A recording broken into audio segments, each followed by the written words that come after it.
Our guy, Jeff Van Gundy, has long said it's a foregone conclusion that the Warriors will win it all no matter what, but he's now changed his tune, saying this morning about Houston on the Golick and Wingo show. I put them on equal footing with Golden State. To me, it's a two-team league right now. Whoever wins the Western Conference is going to win it. But what I thought was a foregone conclusion that Golden State would just continue to win it, I think was discounting how good Houston is. This is a big deal because he really has been saying that for a minute now, and now he says they're on equal playing. Do you agree? Yes. I think Houston Rockets right now are a legitimate threat to beat the Golden State Warriors in a 7-game series, especially if they have the home court advantage. If they stay healthy, this team has been playing great basketball. Their big three is 33-1 when they're healthy.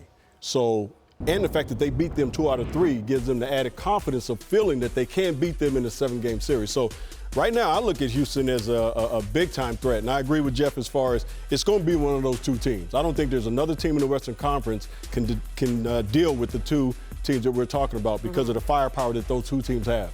And what both of you guys are stressing is why Adam Silver is going to make it 1 through 16 seeding next year. So they can face each other in the finals as opposed to the conference finals. The two best teams. But let me tell you something that notorious JVG didn't say and you didn't say either. Are you picking the Houston Rockets to beat the Warriors? I didn't say that. You're right. I said, because the question was, do they have a legitimate chance to beat them? Yeah. So to answer that question, yes, they do. Am I picking them?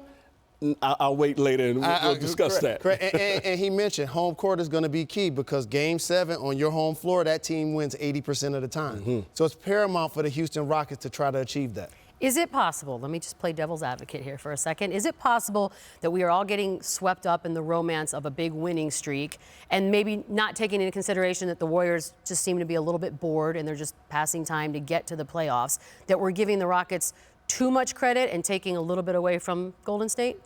I don't think we're giving the Rockets too much credit, and I'm definitely not taking anything away from Golden State. Being in that position before, teams do get a little bored. You know, when you've been to the finals 3-4 straight years, you know, it takes a lot to get you back up to that level. So definitely I think the Golden State Warriors are kind of just going through the season, waiting for the playoffs to start so they can kind of turn on that light switch.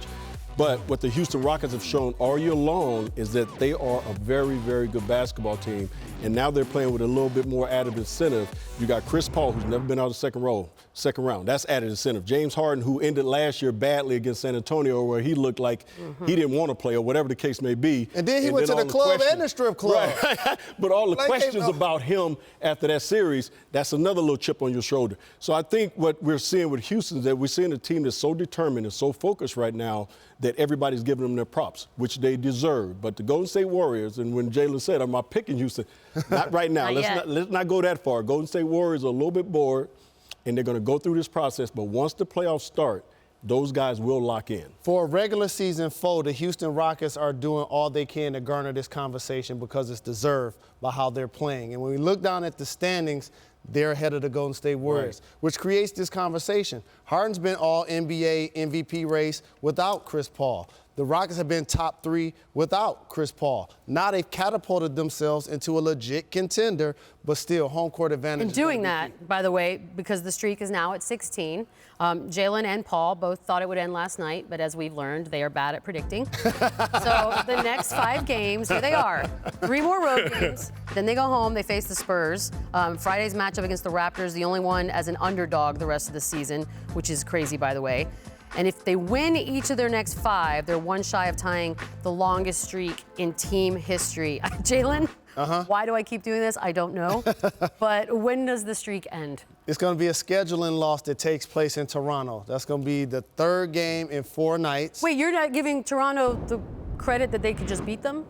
Well, if they were playing in a 7-game series, I would pick the Rockets. Okay. But there are such things as scheduling losses, and you know this, Coach. And by the way, Toronto, for those that don't know, is in another country, Canada, which another level. How many people just got surprised? I'm just saying, we have kids watching the program. Believe me, there's a lot of people probably just got surprised.